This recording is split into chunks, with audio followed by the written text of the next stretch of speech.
From left, Erika Henningsen, Cady Heron, Ashley Park, Gretchen Wieners, Taylor Louderman, Regina George, and Kate Rockwell, Karen Smith. Copyright 2017. Joan Marcus As. The new musical Mean Girls premieres on Broadway. It's entering the not-quite-proud tradition of the screen-to-stage musical, with all the baggage that lineage entails. There are plenty of musicals that have made the transition from stage to screen without losing their sterling reputations. West Side Story, Chicago, but the shows that make the change the other way around, that start as movies without singing and then become stage musicals, have a much more fraught reputation.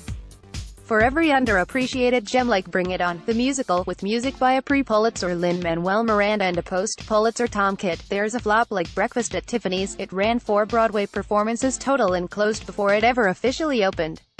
For every giant moneymaker like Hairspray or The Lion King, there's an also ran like Catch Me If You Can or The Little Mermaid. Mean Girls may not quite change that tradition. It's a solid outing with great jokes, some catchy songs, and so-so lyrics. While a major success is within the realm of possibility here, it's far from a sure thing. Based on the 2004 movie written by Tina Fey and starring Lindsay Lohan, Mean Girls comes to Broadway with a book written by Fey, music by her husband Jeff Richmond, lyrics by Nell Benjamin, and direction and choreography by Casey Nicola. It tells the story of Cady Heron, Erika Henningsen, likably blank, a nice girl who enters a public high school for the first time and falls under the spell of Queen Bee Regina George, Taylor Louderman, deliciously vicious. In the time it takes to do an onstage quick change out of a dorky Halloween zombie costume and into a mini-skirt, Cady finds that she has become one of the titular Mean Girls. It is in many ways exactly the story you remember from 14 years ago, but this time the iconic catchphrases are set to music. Come sit with us tomorrow, it'll be fetched, sings Gretchen Wieners. But in its new form, Mean Girls is also an excellent case study in the pitfalls and the advantages of the screen-to-stage musical as a genre. Here are 2 things that hold it back from being great, and the one thing it does really well. Remember how funny You Go, Glen Coco, was in 2004? Don't you want to hear it again with a slightly different delivery? From left, Ashley Park, Gretchen Wieners, Taylor Louderman, Regina George, Kate Rockwell, Karen Smith, and Erika Henningsen, Cady Heron. Copyright 2018. Joan Marcus. A problem that all screen-to-stage musicals eventually run into is this: if a movie is iconic enough to get turned into a musical, chances are it has certain moments that fans in the audience will have memorized. So how do you adapt those moments in a way that's true to the source material while also leaving the new stage musical room to do its own thing? Some screen-to-stage musicals are able to translate their source's most indelible moments from one medium to another, so that the stunning animation of the Lion King movie becomes the stunning puppet work of the Lion King stage show. Others choose to ignore those elements altogether. Bring It On, the musical, kept its source material's focus on competitive cheerleading and a rivalry between white and black schools and ditched the rest, and was the stronger for it. Mean Girls is most famous for its killer Tina Fey one-liners. And Fey, who wrote the book for the new musical, decided to preserve most of them in amber. That's not a hugely successful choice. In the best-case scenario, the show has to grind to a halt every time one of the movie's most famous lines pops up to give the audience a chance to laugh and applaud while the cast winks and does a soft shoe flourish. For You, Glen Coco. You Go, Glen Coco, applause break. Oh my god, Danny DeVito, I love your work, applause break. I'm not like a regular mom, I'm a cool mom. Okay, that one got updated for the social media generation. But did it need to be? In a worst-case scenario, the audience ends up hearing the original version of the quote echoing in their ears as they watch the musical, and that's wildly unfair to the able new cast. Why does poor Louderman, who's developed a fantastic character voice for Regina, part Valley Girl drawl and part growl, have to compete with my memory of Rachel McAdams' manic fury on the line? Gretchen, stop trying to make fetch happen. It's not going to happen? And when Henningsen and Kyle Seelig, as Cady's crush object Aaron Samuels, rush through a shoehorned in, hey, what's the date, October 3rd, it's impossible to avoid thinking about how every year on October 3rd, Jonathan Bennett and Lindsay Lohan used to tweet those lines at each other, but now Lohan has deleted all her old tweets, and how it's really sad how she brought back her Twitter account for that depressing April Fool's joke. Honestly, the whole thing is more of a downer than Cady and Aaron's sweet torch ballad, Stupid with Love, needs. Smushing a 3-act story into a 2-act structure always gets messy. The Company of Mean Girls.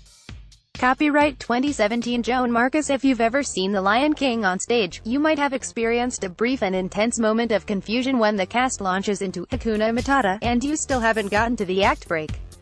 Is there no intermission in this show? I once saw an audience member mouth to her companion with horror as young Simba transformed into adult Simba on stage. It's a confusing sequence. The moment before Simba the lion cub goes into exile and meets Timon and Pumbaa feels like a natural break in the story, just a point for an intermission. When the show cheerily sails on past it, it can be disorienting. It's because The Lion King is structured for the movies, where the three-act structure reigns supreme. Simba's exile feels like a natural act break because it's the end of the first act in the movie. His adventures with Timon and Pumbaa as they Hakuna Matata around form the second act of the movie, and his final battle with Scar is the third act. But Broadway shows are almost always two-act shows with just enough room for the audience members to stretch their legs and brave the line to the bathroom in the middle. You can only get away with 2 intermissions if you're Shakespeare or Tony Kushner or something. It's certainly nothing you want in a family-friendly extravaganza. So generally, when you bring a story from screen to stage, you have to massage its structure enough that there's a natural breaking point halfway through. Or you can pull a Lion King and just stick the act break halfway through the movie's second act, more or less at random, which is pretty much what Mean Girls does. The results aren't horrible. As the success of The Lion King shows, you can absolutely have a successful play with a confusing structure, but they're messy. There's a certain shaggy clumsiness to Mean Girls around its midsection, when the structure of the movie is fighting the structure of the Broadway show, and it keeps the musical from working as cleanly and effectively as the movie did. The best parts of Mean Girls are the parts that expand and improve on the movie. Barrett Wilbert Weed, Janice Sarkeesian, and the Company of Mean Girls. Copyright 2018 Joan Marcus. While Faye's involvement in the creation of this musical isn't an unalloyed good, it does give Mean Girls one giant advantage. While some screen-to-stage musicals can feel like a weak copy of their source material, this feels like a second draft of the movie in all the best ways. The characters are more thoroughly thought out, and their arcs are better developed.